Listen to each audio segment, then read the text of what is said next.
안녕하세요. 서울 성모병원 피부과 박영민입니다. 오늘은 노인에게 흔한 피부 질환 시리즈로 세 번째 세션이고요. 노인에서 흔히 보는 감염성 피부 질환에 대해서 알아보도록 하겠습니다. 지난번 보여드렸듯이 국내 자료들에 이제 노인에서 흔한 피부 질환을 한 10가지 정도 뽑았을 때 다섯 번째, 일곱 번째, 아홉 번째 이제 조갑진균증, 조갑이라는 게 이제 손발톱에 생기는 무좀이죠. 그게 한 30% 정도. 그리고 이제 흔히 알고 있는 노인들한테 생기는 바이러스 대표적인 질환인 대상포진, 그리고 또 다른 이제 무좀 질환 백선증, 이런 것들이 이제 감염성 피부 질환의 대표적인 질환들입니다. 그래서 저희 이제 교과서에 이제 감염성 피부 질환을 다루고 있는 챕터를 보면 크게 이제 원인균이 무엇인가에 따라서 세균성이냐 아니면 바이러스성이냐 진균 같은 것이냐 아니면 이제 그 외에 이제 기생에서 사는 그런 것들에 생기는 대표적인 게 이제 옴 같은 게 있죠. 요런 것들을 오늘 다루도록 하고, 시간 관계상 다 이런 질환들은 다룰 수 없지만 대표적인 질환이죠. 세균에서는 조금 중한 신부까지 침범하는 단독이나 이제 봉화지겸, 그리고 이제 바이러스 질환에서는 대상포진, 그리고 진균에서는 이제 노인에서 흔히 보는 발무좀뿐만 아니라 발톱무좀, 그리고 지난번에도 이제 가려움증에 조금 언급은 했지만 노인에서 옴의 특징에 대해서 알아보도록 하겠습니다. 자, 그럼 이렇게 노인의 피부는 첫 시간에 말씀드린 것처럼 여러 가지 기능적 구조적 변화가 있는데 그런 기능적 구조적 변화에 의해서 감염에 이제 취약한 그런 특성을 보이겠죠. 그걸 이제 세 가지 정도로 요약해 보면, 피부가 이 피부의 겉표면, 거기는 이제 맨 위에 우리가 이제 각질층이라 해서 피부의 장벽 역할을 하는 그런 피부 각질층이 굉장히 이제 손상되기가 쉽죠. 그리고 표피 자체가 얇아지기 때문에 장벽 기능이 일단 손상되기가 쉽습니다. 그리고 또 이 밑에 있는 이런 진 피부 위에 이 섬유 성분들이 복원력이 떨어지기 때문에 더더욱더 외상이나 감염에 대해서 취약한 그런 상태를 보여주게 됩니다. 또 나이가 들면서 우리 이제 전신적인 면역뿐만 아니라 피부에 있는 그런 T세포 면역이 많이 떨어지기 때문에 이런 감염과하고 싸워서 물리치는 그런 무기가 기능이 떨어지는 거죠. 그리고 노인들은 이제 하나 둘 여러 가지 이제 당뇨병이나 혈압, 고지혈증, 이런 만성적인 기저질환을 하나씩 있기 때문에 약을 또 복용하고 이러면서 직간접적으로 전신적인 면역 기능이 저하되기 때문에 노인 피부가 중장년층에 비해서 감염에 취약하다는 것을 알 수가 있습니다. 자, 먼저 이제 큰 카테고리에서 세균성, 박테리아에 의한 피부 감염을 한번 알아보도록 하겠습니다. 이제 피부에 주로 이제 감염하는 균들을 보면은 요 위에 있는 것처럼 이게 이제 모양이 염색을 했을 때 포도알귤 모양, 포도알이 이렇게 군집해서 이렇게 있죠. 동그랗게. 아니면 체인처럼 사슬알처럼 생겼느냐. 이 모양을 보고 이제 크게 분류를 하고, 이것들은 대개 이제 그람 양성인 그런 이제 피부의 대표적인 세균들입니다.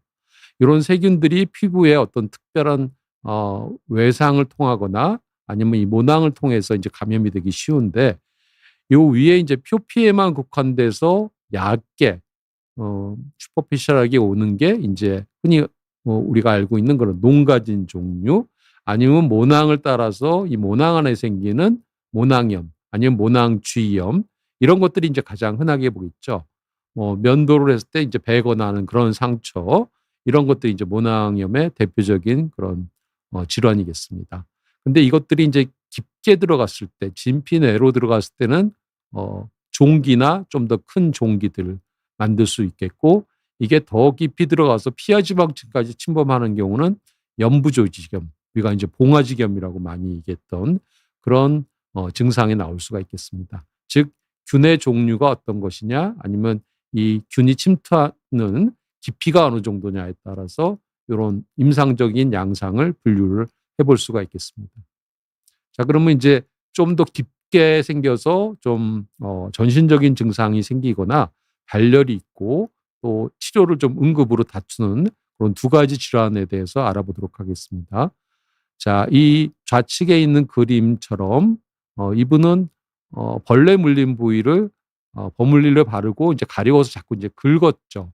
긁고 나서 바로 다음 날 임파선이 붓고 이 부위에 열이 나면서 국소 홍반 그리고 부종이 생기죠. 만져보면 굉장히 따끈따끈하고 통증이나 압통을 동반해가지고 병원에 이제 내원한 그런 환자입니다.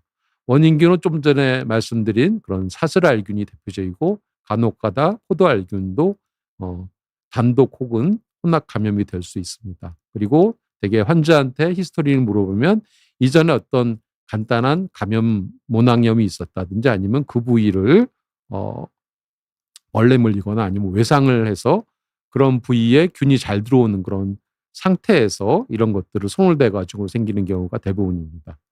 자, 이런 경우에는 열감이 있고 또 통증이 심하기 때문에 간혹가다 이제 대상포진하고 감별이 좀 어려운 경우가 있습니다. 또 이제 하체에 많이 생기는 우리 다리에 많이 생기는 것 중에 이제 봉화지경. 물론 이제 젊은 사람들도 많이 생기죠. 저희가 이제 군의관 시절에도 이 봉화지겸을 자주 보고 했는데 이제 노인들도 이제 봉화지겸이 잘 생깁니다. 특히 이제 무좀을 오랫동안 앓고 있고 그런 것들을 이제 좀 치료하는데 사약을 쓴다고 그러죠. 뭐 식초를 쓴다든지 이런 민간요법을 써가지고 피부에 어떤 손상을 주게 되면 그 틈을 타가지고 2차적인 세균에 의해서 감염되는 경우가 굉장히 많죠. 그래서 이런 경우는 아까 피부의 표피뿐만 아니라 밑에 진피나 피하 지방까지 세균이 침범을 해서 홍반이나 열감, 또 부종과 압통이 생기죠. 원인균은 아까 말씀드린 그런 사슬알균이나 포도알균 같은 두 가지가 대표적인 거고 아까 말씀드린 것처럼 선행되는 무종균이 있었다는 게 가장 흔한 원인 중에 하나입니다. 물론 이게 처음 생겼을 때 충분히 쉬고 항생제를 충분히 써서 다 완치가 되면 되는데 뭐 바쁘다는 핑계 또 음주나 이런 것들 그리고 또 좀 오랫동안 또 이제 뭐 골프를 친다든지 해서 그 당시에 충분히 치료를 안 하게 되면 이게 만성적으로 넘어가게 되고 그때는 이제 림프 부종의 합병증이 생겨서 계속해서 이 림프 부종 사이에 균들이 들어가기 쉽기 때문에 자꾸 재발하는 그런 상황을 맞이할 수가 있겠습니다. 자, 그럼 이런 세균 감염이 의심이 되면 우리가 먼저 어떤 종류의 세균인지를 알아보기 위해서 이런 농 같은 걸 채출해 가지고 간단히 그람 스테이닝을 해보면 이 우측의 그림처럼 아까 말씀드린 이게 포도알균 모양인지 아니면 사슬알균 모양인지를 가지고 크게 이제 대별할 수가 있겠고 어떤 경우는 이제 항생제 내성균들이 많이 요즘 유행하기 때문에 균 배양 검사를 먼저 하게 됩니다. 대개 이렇게 간단하게 소독된 바늘을 가지고 따서 농포에서 균을 이렇게 심어가지고 이 배지에서 어떤 균들이 자라는지를 확인하죠. 대개는 한 3, 4일 정도 걸리게 되고 좀 더 정확한 균 검사를 균 종류를 알고 싶다 그러면 이제 요즘 나오는 이제 분자 생물학적인 방법인 PCR 방법을 알아볼 수 있고 깊은 곳에 이제 그런 균들이 있어서 겉으로 봐서는 잘 모르겠다 하는 경우는 이제 피부 조직 검사를 해가지고 안쪽에 있는 조직에서 특수한 염색을 해가지고 볼 수가 있습니다.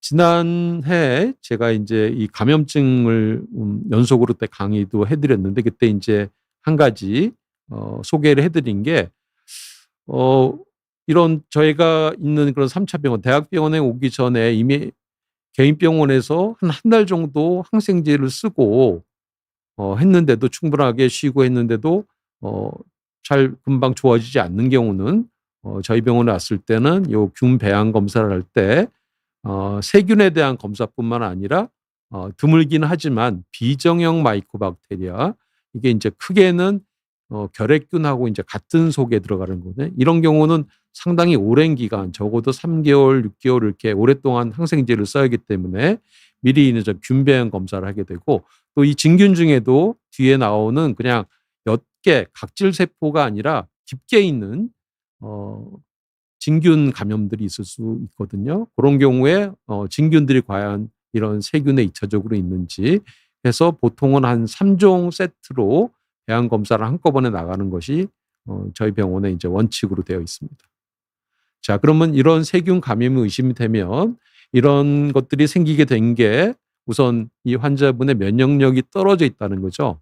그래서 무리하지 않게 충분하게 한 1, 2주 정도 휴식을 하고 안정을 취하는 것이 가장 기본적인 치료입니다.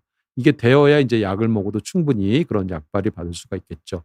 대개 항생제는 경험적으로 1, 2주를 사용하는데 혹시 반응이 없거나 하면은 좀 전에 소개해드린 것처럼 배양검사상에 잘 듣는 항생제 내성 검사가 나오기 때문에 그 약으로 이제 바꿀 수가 있겠죠.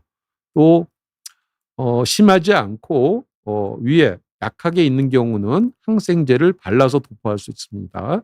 그래서 이제 우리가 시중에 일반 약품으로 나오는 것들은 이제 후시딘이나 루피로신, 뭐 베아로반 이런 것들이 있고 요즘에 이제 오제녹사시라는 이제 새로운 항생제가 나왔기 때문에 아무래도 이제 새로 나온 항생제일수록 내성이 떨어지기 때문에 이런 것들을 이제 충분히 쓰면은 쉽게 모낭염이나 이런 것들은 좀 컨트롤을 할 수가 있습니다. 그런데 이제 깊게 있거나 아니면 이제 뭉쳐서 우리가 약을 먹거나 주사를 하더라도 충분히 항생제가 거기 침투하지 못하는 경우가 있겠죠. 그런 경우는 농을 절개를 하고 일단 배농하는 그런 시술을 하고 나서야 치료에, 즉 항생제 치료에 충분하게 반응하는 것을 우리가 확인할 수가 있겠습니다. 또 어떤 분들은 나는 자꾸 계속해서 계속 그 부위가 전신적 혹은 국소적으로 자꾸 재발한다. 이거 뭔가 악성균이 있는 거 아니냐 이렇게 얘기하는데 그런 균의 내성보다는 환자분이 전신적 국소적으로 좀 면역이 떨어질 만한 일들을 아니면 그런 습관들을 가지고 있는 경우가 많죠. 특히 저희가 지금 다루고 있는 그런 노인은 아까 처음에 제가 말씀드린 것처럼 기저질환, 당뇨병이나 아니면 여러 가지 사정으로 해서 면역 억제제를 사용하고 있다든지 아니면 잠을 못 자는 스트레스라든지 불면, 뭐 음주, 흡연 이런 것들을 계속하고 있으면 이게 계속해서 재발할 가능성이 굉장히 높으니까 이런 이제 나쁜 습관들을 버리셔야겠죠. 또 국소적으로 자꾸 재발한다 그러면 이분이 기저에 아토피 체질을 가지고 있는지 아니면 그 부위에 보통 우리가 일반적으로 쓰는 항생제 종류에는 스테로이드나 아니면 항진균주가 같이 포함된 이런 복합제들이 일반 시중에 일반 약품으로 쓰기 때문에 지속적인 스테로이드를 장기적으로 도포해서 오히려 세균이 숨거나 아니면 내성이 생기게 하는 그런 문제점이 있을 수가 있겠고 또 자꾸 노출 부위에 특히 여름철에 벌레들한테 물린다든지 아니면 조그만 상처들이 자꾸 난다든지 아니면 시원하게 하기 위해서 충분하게 우리가 피부 장벽을 역할하는 그런 각질층을 주기적으로 이제 밀어서 그런 피부 장벽막을 스스로 해체하는 경우가 있죠. 이런 것들은 비교적 지양을 해야 자꾸 재발하지 않는 그런 경과를 밟을 수가 있겠습니다. 자, 이제 두 번째 흔한 질환이고 이제 여러분들이 이제 관심이 많은 것 중에 이제 바이러스 중에는 오늘 대상포진을 간단히 알아보도록 하겠는데 여기 한자의 대상이라는 거는 띠를 말하는 거죠. 우리 허리띠처럼 이렇게 띠 모양으로 선상으로 생긴다고 그래서 대상이고 포진은 이제 물집이 잡히는 병을 이제 포진이라고 얘기하죠. 그래서 이 임상 양상을 대상포진이라고 얘기를 합니다. 원인균은 바이러스인데 수두를 일으키고 다음에 대상포진을 일으키는 그런 바이러스가 같은 종류라서 수두 대상포진 바이러스. 약어로는 VZV라고 저희가 이제 명명을 하죠. 증상은 대개 이런 발진이 나기 한 4, 5일 전부터 전구 증상이 있습니다. 그래서 감기 기운이 있다든지 몸살기가 있다든지 그러면서 이 부위가 먼저 통증이 먼저 오죠. 그리고 어떤 분은 바로 피부에 발진이 생기고 어떤 분은 조금 늦게 뭐 아주 늦게는 일주일 후에도 나타나는 분들이 있거든요. 그거는 이 발진이 원래 피부에서 시작되는 게 아니라 그 안에 있는 신경세포에서부터 시작이 되죠. 그게 이제 피부랑 바로 면접된 부위에 있기 때문에 피부에 2차적으로 올라온다고 생각하면 되죠. 이게 늦을수록 재수가 없어서 치료가 늦어지는 경우죠. 그러면 나중에 합병증이 생길 가능성이 굉장히 높죠. 그래서 너무 일찍 와도 이런 포진이 없어가지고 임상적으로 이제 이게 긴가민가 통증은 있는데 대상포진인지 확진이 조금 늦춰지는 경우가 있죠. 그리고 특징적으로는 이제 한쪽으로만 오지 양쪽으로 오는 경우는 거의 없다. 양쪽으로 오는 통증이나 가려움증은 대상포진이 아니다. 배제할 수가 있는 거죠. 그리고 이 수포도는 이렇게 군집이 되어 있는 그런 특징을 보입니다. 그리고 이게 어느 부위를 침범하느냐에 따라서 이런 여러 가지 합병증을 유발시킬 수 있는데 요거는 이제 뒤에서 더 자세히 설명을 드리도록 하겠습니다. 자, 그러면 이 대상포진이 어떻게 해서 생기는지 이 발생 기전을 말씀드리면 우리가 어렸을 때 이제 수두를 앓게 되죠. 수두는 뭐 호흡기 감염이든지 이런 게 우선적인 거죠. 피부의 1차적인 감염이 아니라. 그래서 전신적으로 혈행을 타고 바이러스가 들어가서 전신에 이제 발진이 생기는 거죠. 그래서 1차 감염이 어렸을 때 이제 초회 감염에 수두로 발병을 하고 이 수두를 앓고 나면 이 균이 밖으로 다 없어지거나 하는 게 아니라 이 바이러스가 특징적으로 우리 몸에 이 척수라든지 아니면 뇌 쪽에 있는 신경절에 잠복 숨어 있게 됩니다. 그래서 이제 나이가 들어서 면역력이 악화되는 대개 한 50대, 60대 이후에 이 바이러스들이 재활성화가 돼서 대상포진이 이 수두와는 틀리게 피부의 한쪽 면에만, 한쪽 신경절만 이제 침범을 해서 띠 모양으로 생기는 거가 되겠죠. 자, 이 대상포진은 사실 치료를 안 해도 그 피부 병변 자체는 딱지가 않고 소멸되는데 한 3, 4주가 걸립니다. 처음에 아까 말씀드린 정구 증상, 전신 증상이 있을 수 있고 그 부위에 통증이 먼저 온다고 그랬죠. 이때 빨리 이제 대상포진을 의심해서 약을 항바이러스제를 쓰면은 뒤에 이제 합병증을 빨리 줄 수가 있겠죠. 왜냐하면 신경 침범이 훨씬 더 적게 일어나기 때문에 그런 후유증을 사전에 치료를 할 수가 있다는 그런 얘기를 할 수가 있겠습니다. 이 단계를 넘어서 이미 발진이 생기고 수포가 생기는 거는 이제 3에서 5일부터 대개 한 일주일에서 열흘까지 이제 번지게 되는데 환자분들은 이제 대개는 이제 개인 병원에서 약을 이제 먹고 한 3, 4일이 지났는데도 계속 수포가 번지기 때문에 오는데 이 시기에 빨리 치료를 시작하더라도 이미 수포가 생긴 것들을 100% 예방하기는 굉장히 어려운 단계입니다. 그리고 통증도 열흘에서 2주까지가 굉장히 심한 그런 이제 피크의 통증이 오겠죠. 그리고 서서히 이제 통증이나 물집들이 사라지고 그 후에 이제 딱지가 않고 소멸되는 데까지는 한 3, 4주가 걸리게 됩니다. 그런데 이제 아까 말씀드린 것처럼 이게 정구 증상이나 물집이 생기는 이 초기 단계에 빨리 바이러스를 잡지 못하면은 포진 후 신경통 오랫동안 이때 심한 통증이 계속 몇 달이나 몇 년 갈 수 있다는 거죠. 이거는 이제 소아나 젊은 중장년층에는 그렇게 드물지만은 60대 이상의 면역력이 많이 떨어진 분들한테는 굉장히 심한 통증이 오랫동안 또 많은 퍼센테이지에서 올 수가 있다고 이렇게 알려져 있습니다. 자, 대상포진의 임상 양상은 여러 가지 다양하게 생기지만 아까 특징적으로 피부의 어떤 신경의 왼쪽, 오른쪽 한쪽에 이렇게 군집해서 나타나는 그런 특징이 있죠. 그리고 2차적으로 세균 감염되면 이렇게 노홍포가 같이 동반되거나 딱지가 이렇게 앉게 됩니다. 자, 그리고 이제 이게 어느 부위에 생기느냐에 따라서 합병증이 이제 제각기 다르고 한데 그래서 이게 오른쪽이냐 왼쪽이냐 그리고 어떤 부위냐 그래서 피부를 이렇게 신경절로 이렇게 그림을 그리면 가장 넓은 부위가 흉부에 있는 거죠. 이게 물론 앞쪽에도 있고 뒤쪽에도 올 수 있는데 대개 100명이 생기면 한 반 정도가 이 흉부에 생깁니다. 흉부를 우리가 쉽게 표현하기 위해서는 T1에서 T12까지 있는데 우리 젖꼭지 있는 데가 이제 T4 선으로 보시면 되고 이 배꼽이 있는 데가 한 T10 정도로 생각을 하시면 되겠습니다. 그 위에 이제 경부에 생기는 퍼센테이지가 한 14% 정도 그리고 얼굴에 3차 신경, 눈 주변에 생기는 게 한 또 13%, 또 요 밑에 있는 엉덩이나 아니면 그 하체에 생기는 그 요추 부위가 역시 한 13% 해서 흉부가 한 반 정도로 가장 많다. 그리고 흉부에 보이는 크게 중요한 그 신경 구조물이 없기 때문에 합병증은 비교적 적게 생기지만 3차 신경통이나 아니면 이 요추를 침범한 경우는 다른 후유증이 많이 발생한다. 즉 어느 부위를 침범하느냐에 따라서 어떤 후유증이 생긴다는 걸 미리 이제 예견을 할 수가 있겠죠. 그래서 주요 합병증은 요렇게 이제 신경절을 나눠서 보면 이 눈의 윗부위, 특히 이 이마 쪽에 한쪽이 생기고 이 주로 이제 이 두피까지 이제 침범을 하게 되는데, 이쪽에 이제 물집이 잡히게 되면은 안구 대상포진이 생길 수 있다는, 즉 눈을 침범할 수 있다는 거죠.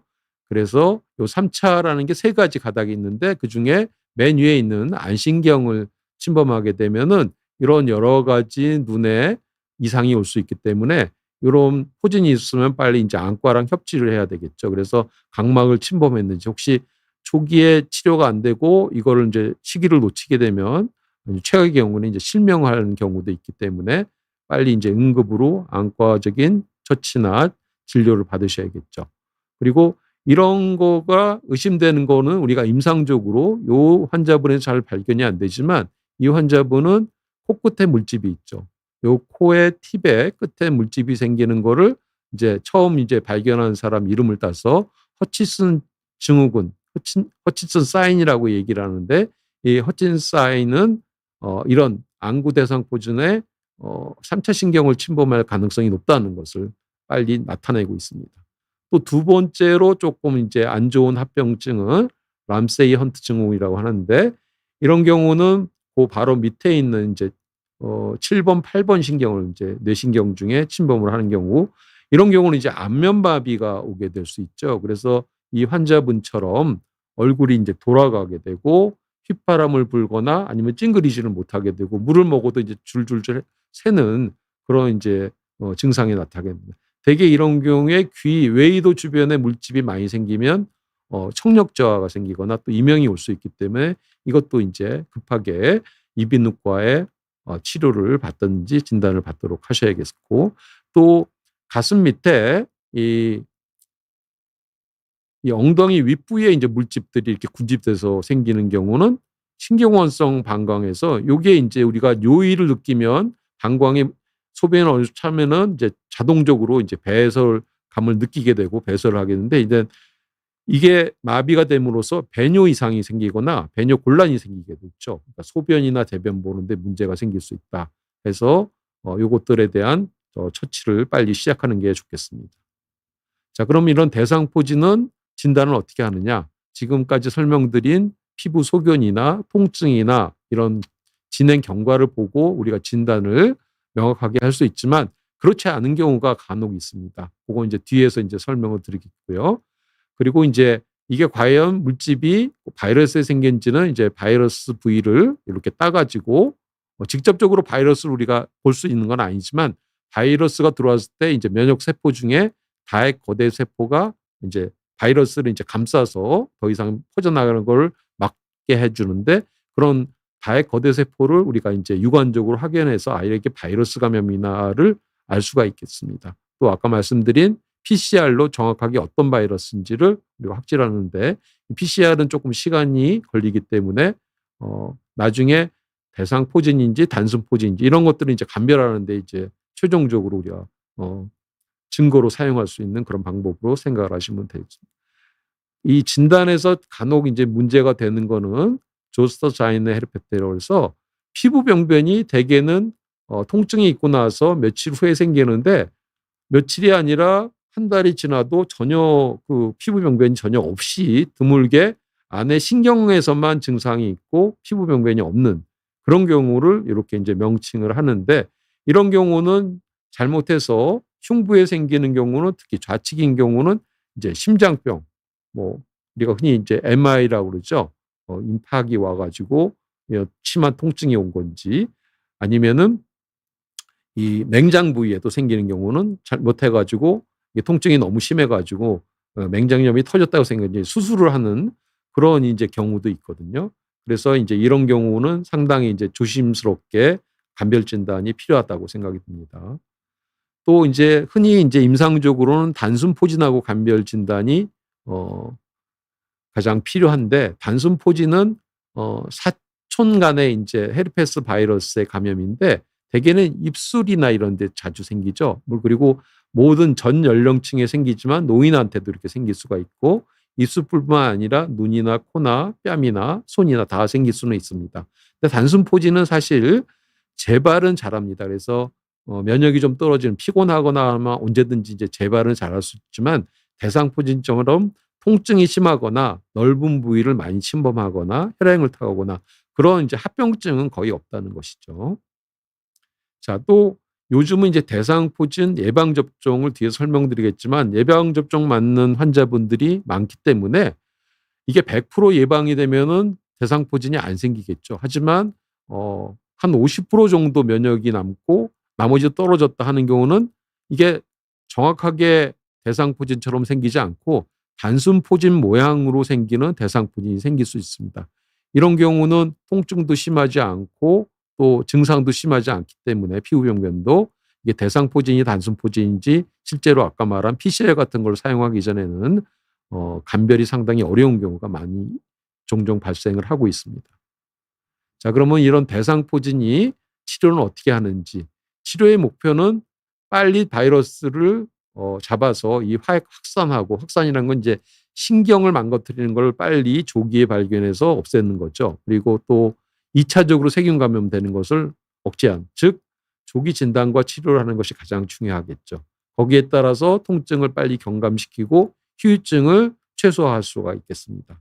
치료 약물은 아까 말씀드린 세균처럼 이런 감염은 특히 이 바이러스 감염은 감기처럼 절대 안정 휴식이 적어도 1, 2주 정도가 필요하겠죠. 그리고 항바이러스 약물을 조기에 얼마나 빨리 투여하냐가 예후에 굉장히 중요합니다.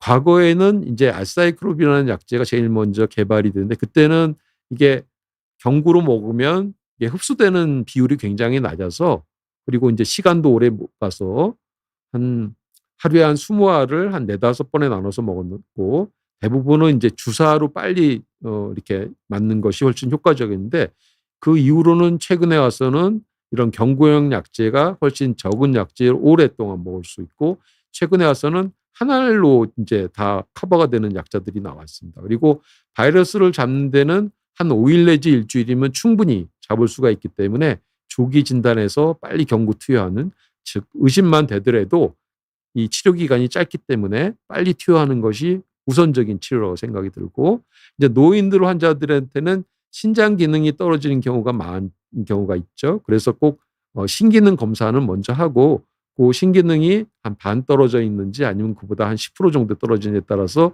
이 용량을 조절해서 안전하게 투여를 하는 것이 중요하겠습니다. 그리고 아까 사진에서처럼 이 물집이 굉장히 많이 잡힐 때는 이 통증이나 따가움증이 이게 심하고 이 물집 때문에 2차 감염이 생기기 때문에 스포 치료를 하죠. 스포 치료라는 거는 젖은 거즈 드레싱을 말하고 대개는 그 젖은 거즈의 그 재료가 되는 게 생리식염수죠. 생리식염 좀 차갑게 해서 그거를 위에다 이렇게 덮어 한 15분 정도 덮어서 진물을 빨아들이는 드레싱을 우선적으로 해줘야겠죠. 그리고 통증은 초기에 이제 진통소염제 등을 충분히 쓰는 게 도움이 받을 수 있습니다. 하지만 이제 피부 병변이 딱지가 떨어서 이제 만성적으로 그 부위가 병변은 없는데 계속해서 간다 그러면 이제 집에서 해볼 수 있는 거는 국소 온찜질 같은 거, 뭐 핫팩이라든지 뜨거운 수건을 한 10분, 15분에서 하루에 한 서너 번 정도 이렇게 해볼 수 있는 것이 이 통증을 완화하는 데 큰 도움을 줄 수가 있겠습니다. 또 증상이 굉장히 염증이 심한 경우는 바이러스 질환에는 대개 스테로이드는 금기지만 단기간 경구로 먹인다든지 주사를 해서 염증을 빠르게 가라. 특히 이제 안구에 생기는 그런 염증이 심한 경우는 또한 합병증에도 도움이 될 수 있기 때문에 단기간 한 3일 내지 5일 정도 스테로이드를 용량을 올려서 투여를 해볼 수가 있겠습니다. 자, 그런데도 불구하고 이게 포진 후 통증, 즉 피부 병변이 완전히 회복되고 또 피부 병변이 발생해서 한 2달 후에 이게 없어지는데도 불구하고 그 이후에도 몇 달 동안 통증이 지속되는 그런 경우는 가장 고통스럽고 흔한 이제 합병증이라고 말씀드렸죠. 이런 포진 후 통증은 연령이 많아서 면역이 많이 떨어지는 환자분들일수록 잘 생기는 게 돼 있고 60세 이상의 노인에서는 한 50번 반 정도에서 이런 포진 후 통증이 생기는 것으로 알려져 있습니다. 또 그 외에도 초기에 아니면 전후기에 통증이 굉장히 심했던 환자, 아니면 발진 자체가 굉장히 부위가 넓거나 아주 심한 경우, 또 눈을 침범하는 그런 안구 대상 포진 환자들이 포진 후 통증이 잘 생기는 것으로 되어 있습니다. 그래서 대부분은 한 3개월, 1년 내에 주어지지만 나머지 30% 정도는 1년이 지나고 몇 년 동안 계속해서 치료를 받는 경우가 간혹 가다가 생길 수가 있겠습니다. 자, 요즘은 이제 대상포진 백신들이 나와 있고, 과거에 이제 불과 한 2, 3년 전만 해도 썼던 백신은 생백신으로 약독화 생긴 백신이었죠. 그래서 면역이 억제되거나 이런 분들한테는 또 굉장히 쓰기가 어려웠던 그런 백신인데, 이 백신이 현재도 나와는 있습니다. 그리고 국내에서도 이제 카피품이 나와 있는데, 가격이 싸고 한 번에 주사 맞는다는 그런 장점이 있죠. 하지만 최근에 나와서 이제 쓰고 있는 유전자 재조합 백신은 가격이 굉장히 비싸지, 보험이 안 돼서 한 50에서 60만 원 정도가 지금 들고요. 이거는 이제 한 번에 끝나지 않고 한 2사 이상의 간격으로 2회 근육 주사를 하게 되는데, 주사를 하게 되면은 우리 코로나 주사 때도 그 경험을 많이 했지만, 그 맞은 부위가 근육통이 굉장히 심하고 발열도 고열도 나고 통증이나 붓기 이런 게 굉장히 심한 그런 전신 반응이 생기는데, 물론 이런 전신 반응이 심할수록 면역은 제대로 이제 효과를 보는 거죠. 근데 어떤 분들은 굉장히 이게 심해서 사실 내가 대상포진을 아는 것보다 이게 더 심했다고 이제 호소를 하는 분들도 간혹 볼 수가 있습니다. 두 개를 이제 비교해 보면, 약독화 백신은 나이가 들수록 효과가 떨어져서 대개 한 60세 이상이면 한 반 정도만 완전한 백신의 효과를 보는 데 비해서, 새로 나온 유전자 재조합 백신은 5, 60대에서는 거의 97%, 70대가 되더라도 90% 이상의 효과를 볼 수 있죠.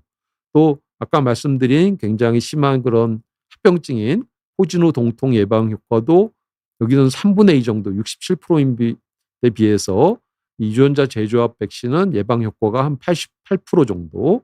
그리고 이 약독화 생백신은 가장 큰 단점 중에 하나가, 이게 시간이 흘러갈수록 이 백신의 효과가 뚝뚝 떨어지는 거죠. 그래서 한 2년만 지나도 한 50% 정도, 그리고 거의 7, 8년이 지나면 거의 효과가 없어지니까 또 그때 가서 또 맞아야 되는 그런 부작용이 있었는데, 이 유전자 재조합은 10년이 지나서 다시 면역력을 측정해도 한 80% 정도 예방이 지속되는 그런 이런 세 가지 장점이 약독화 생백신에 비해서 훨씬 효과가 좋은 백신으로 알려져 있습니다.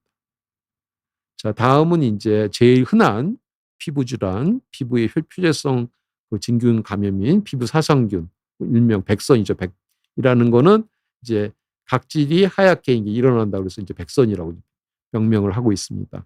이 백선은 이제 분류를 여러 가지를 하는데, 어느 피부에 발생하느냐, 이런 머리 털이 있는 부위에 생기는지, 수염에 생기는지, 얼굴에 생기는지, 몸에 생기는지, 사타구니에 생기는지에 따라서 이름을 부르게 돼 있고, 이제 오늘 저희가 소개해드릴 거는 노인한테 가장 많은 손발톱 백선하고 발백선에 대해서 알아보도록 하겠습니다.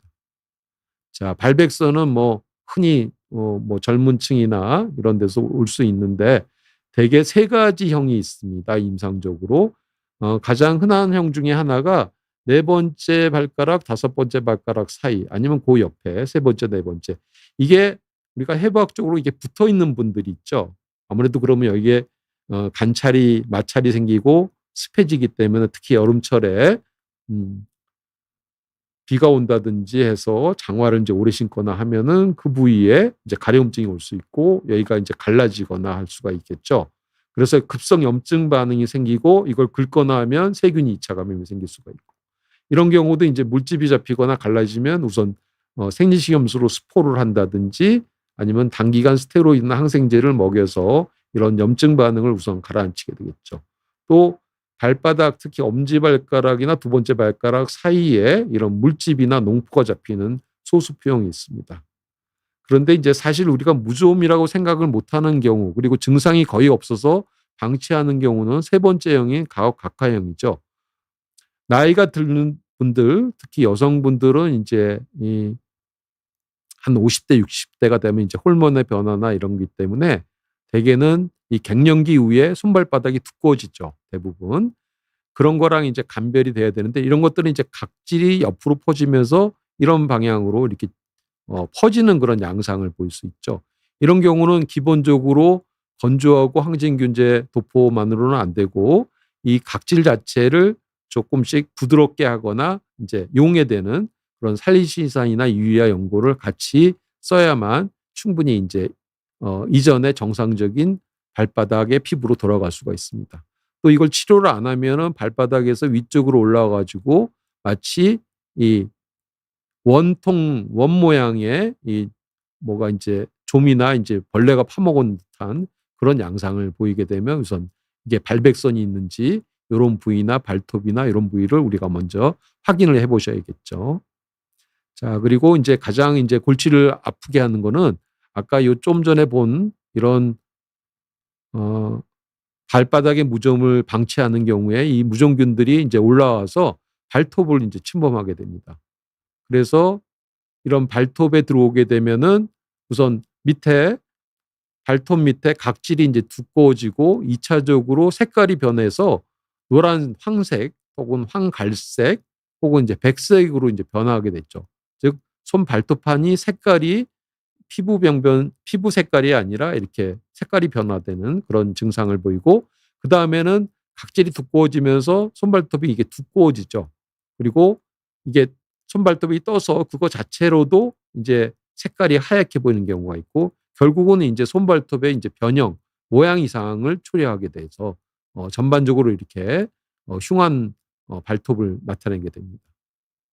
자, 이거를 인제 분류를 인제 하는 경우가 있는데 이거는 이제 예후랑 관계가 될 수 있고 이걸 치료를 할 때 약을 먹을 건지 아니면은 바르는 것으로도 충분히 가능한지 아니면 레이저를 쓸 수 있는 건지 아니면 전체를 다 드러내는 그런 수술적인 요법을 할지를 이제 결정하게 되는 거죠.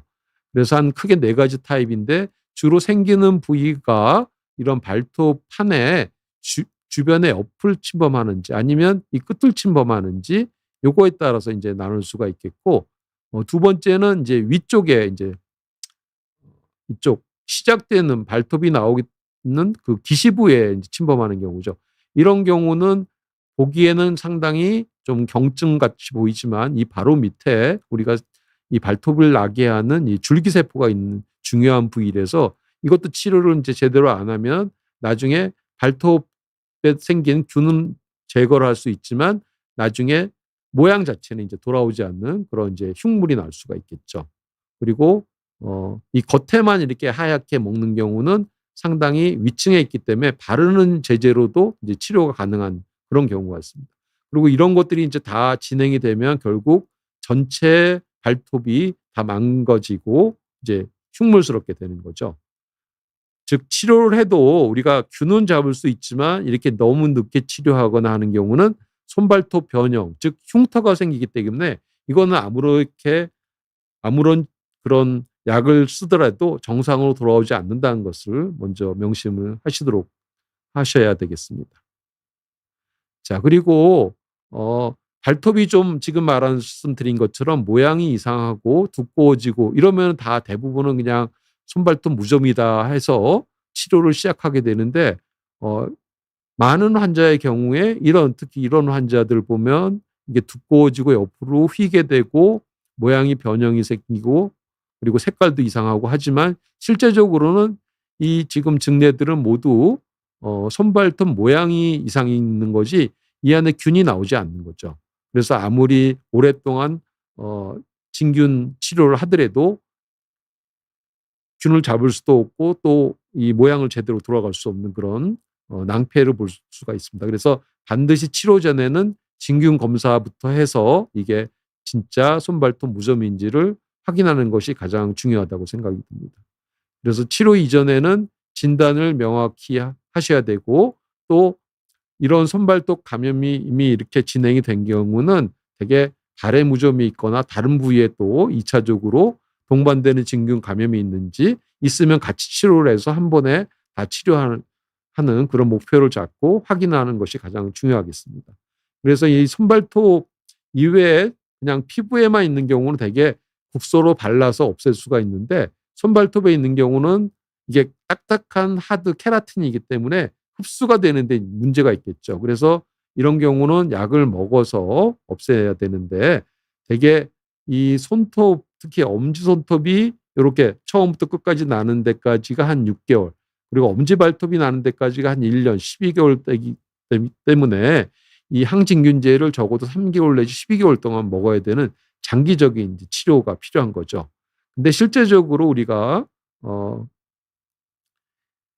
임상에서 써보면은 이 항진균제는 세균을 잡는 그런 항생제하고는 틀리게 완전히 진균을 죽이는 그런 효과보다는 그 감염된 부위에 더 이상 번지지 않게 하는 그런 정지 효과 그런 효과를 더 가지고 있는 거거든요. 그래서 이제 오랫동안 먹어야 되는 거죠. 그래서 대표적으로 한 3가지 정도가 나와 있는데 일반적인 요법은 한 손톱은 한 2주 2달 이상, 발톱은 한 3개월 이상. 자, 요 정도 먹으면은 아까 자라는 기간은 충분하지 않지만 이 먹고 나면은 그 충분한 농도가 이 손톱이나 발톱에 남아 있어서 8주를 먹거나 12주를 먹거나 효과가 이제 비슷하기 때문에 최소한의 이제 치료 기간이 되겠습니다.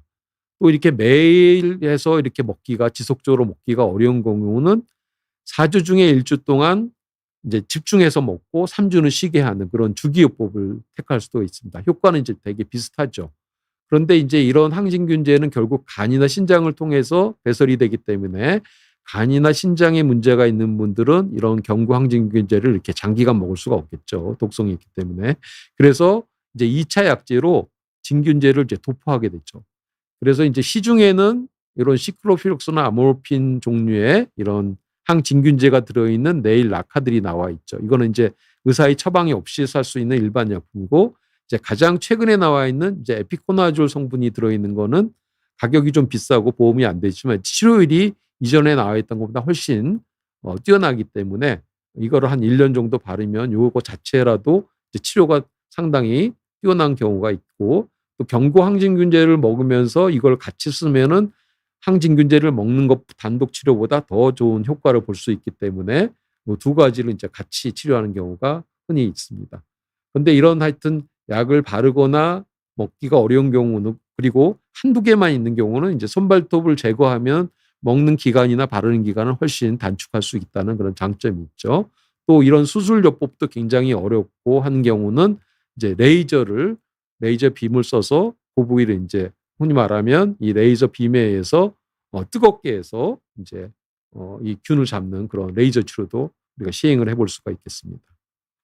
자, 그리고 이제 마지막으로 몇 번 이제 오음에 대해서 여러 번 소개를 드렸는데 오늘은 이제 노인에서의 오음의 특징에 대해서만 말씀을 드리고 제 오늘 발표를 마치도록 하겠습니다. 몇 번 강조드렸지만 이제 노인에서의 오음이 가장 최근에 많이 증가되고 있고 특히 50대 이상에서 많이 증가되는데 최근에는 60, 70대 비율이 굉장히 급격하게 증가되고 있다.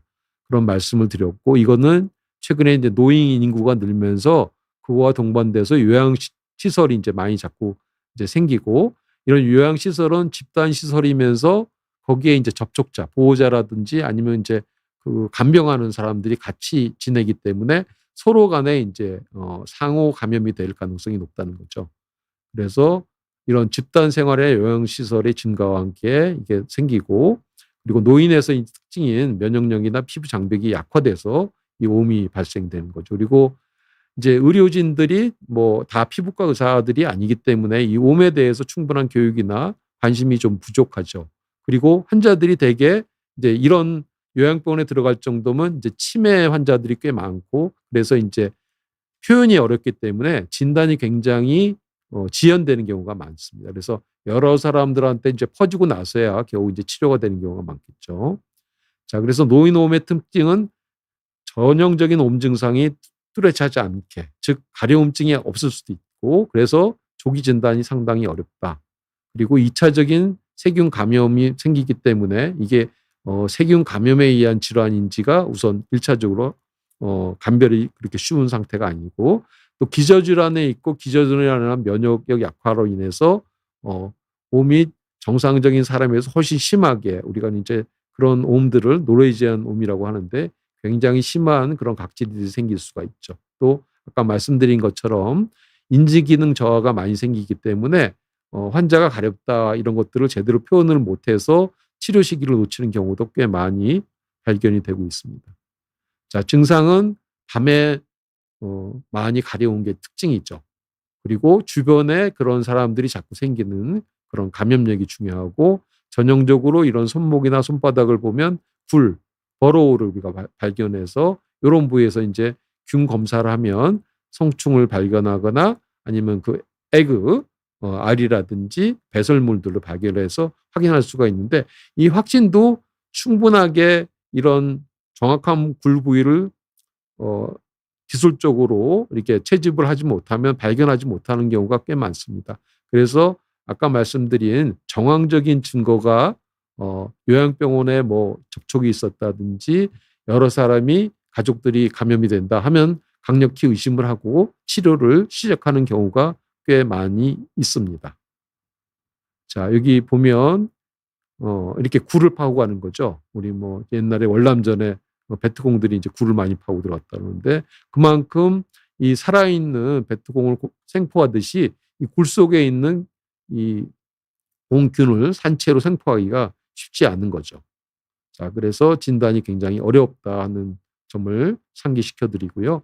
자, 그래서 오늘 이제 마지막으로 노인에서 흔한 피부 질환 중에 감염병에 대해서 알아봤고, 요약을 하자면 노인에서 피부 감염이 증가되는 것은 면역력이 저하되고 영양실조나 또 이제 동반되는 기저질환, 그리고 병원 내 감염이 증가되어 있기 때문이다. 그리고 이제 환자분들이, 노인들은 치매나 관절염 등의 여러 가지 증상으로 여러 가지 약제를 동시에 복용하고, 이런 또 약제가 많기 때문에 약제를 제대로 복용을 못하는 그런 어려움이 있다. 그리고 이제 세균 감염에서는 좀 중한 단독이나 연부 조직염이 발생할 수 있기 때문에 이런 경우에 조기에 진단해서 치료를 받아야 된다. 그리고 이제 흔히 대상포진이 대표적인 이제 바이러스 질환인데, 이제 고령일수록 예후가 나쁘고 합병증이 잘 생기기 쉽다. 그리고 이제 손발톱 무좀은 노인에서 꽤 많은 빈도, 한 3분의 1 정도에서 가진다고 그랬고, 이 오랫동안 치료를 약을 먹거나 발라야 되기 때문에 이게 정말 진규 감염에 의한 건지 치료 이전에 이런 KOH 검사를 해서 균을 꼭 반드시 확인한 후에 치료를 시작해야 된다. 그리고 마지막 노인홈은 이런 병변이 뚜렷하지 않은 그런 특징하고 환자의 의사 표현이 제대로 안 되는 거기 때문에 조기 진단이 어렵기 때문에 좀 더 관심을 가지고 초기에 빨리 진단하는 것이 중요하다. 자, 이렇게 해서 오늘까지 3번에 걸쳐서 노인에서 흔한 피부 질환을 알아봤습니다. 자, 그래서 오늘은 이제 마지막 시간이기 때문에 지난번하고 지지난번에 못했던 노인에서 흔한 가려움증이라든지 종양까지 포함해서 질문을 받도록 하겠습니다. 자, 먼저 찬란한 행복이여 분께서 말씀드렸고, 이분은 연령이 60대인데 피부가 점점 얇아지고 상처가 잘 납니다. 이런 피부가 곰팡이나 세균 감염에 더 취약한 거예요. 예, 앞에 제가 그 서론 부위에서 설명드렸듯이 노인 피부가 얇아지고 그리고 면역이 떨어지기 때문에 상처를 통해서 2차적인 세균 감염이나 이런 게 잘 생긴다고 말씀을 드렸죠. 그래서 피부를 자꾸 때를 문지른다든지 뜨거운 물에 자꾸 노출한다든지 이런 좀 피부를 자극 주는 행위들을 하지 마시고, 평상시에 특히 이제 지금부터 가을 환절기 되면은 이제 보습제, 물론 이제 그 바르는 걸 굉장히 귀찮아하시는 분들이 많은데, 특히 남성분들에서 이런 것들이 이제 피부 장벽을 회복하고 면역을 그만큼 증강시키는 그런 거죠. 그러니까 우리가 피부 면역을 먹어서 획득하기는 어렵고 바르는 걸 열심히 하셔야 이런 2차 감염을 우리가 예방할 수 있는 가장 좋은 방법으로 생각이 듭니다. 두 번째는 오은어분이고요. 턱에 난 켈로이드 형태의 경우 조금만 내려주시겠어요? 위에 지금 잘 보이지가 않는데요. 턱에 난 켈로이드 흉터의 경우에 트리암시노 주사를 몇 번 맞아야 되나요? 예. 콘트라투백스를 발라, 예, 요거는 조금 오늘 제가 드린 노인성 질환하고는 틀린데 뭐 이제 질문을 해주셨기 때문에 켈로이드 흉터가 이제 턱에도 날 수가 있죠. 이게 피부가 많이 당겨지는 그런 부분이기 때문에 이제 트리암시놀이라는 스테로이드 이거를 이제 리도케인 같은 이제 진통 성분에 어 희석을 해 가지고 이제 요부에 직접 주사를 맞는데 이제 그게 켈로이드가 얼마나 이제 심한가에 따라서 그리고 이게 켈로이드가 얼마나 오래됐느냐에 따라서 이 농도가 좀 틀리게 됩니다. 일반적으로 맞는 횟수는 특히 턱에 난 경우는 이제 5번 이상 맞지는 않고 이제 맞는 횟수도 이제 한 달에 한 번 정도 이제 주사기를 갖고 맞죠. 이걸 많이 맞으면 이게 스테로이드이기 때문에 주변에 여드름이나 모낭염 같은 게 더 합병증으로 생길 수 있기 때문에 그런 것들을 이제 잘 관찰을 하면서 맞아야겠죠. 하지만 그 흉터가 가려움이나 통증이 없어지고 좀 짜부러들 수 있지만 흉터 자체가 완전히 주사로 없어지지는 않습니다. 그리고 콘트라투백스는 초기에는 빨리 효과를 볼 수 있지만 이미 6개월 지나거나 하면은 발라도 별로 소용이 없고 이미 이 흉터 자체가 많이 부풀어 오른 경우는 흡수 자체가 되지 않기 때문에 효과는 별로 기대하기가 어려운 경우가 많습니다. 다음은 이제 뎁스 분이고요. 대상포진 예방접종을 맞으려고 하는데 사백신, 싱글릭스 그리고 생백신 등의 종류가 있다고 아까 말씀드린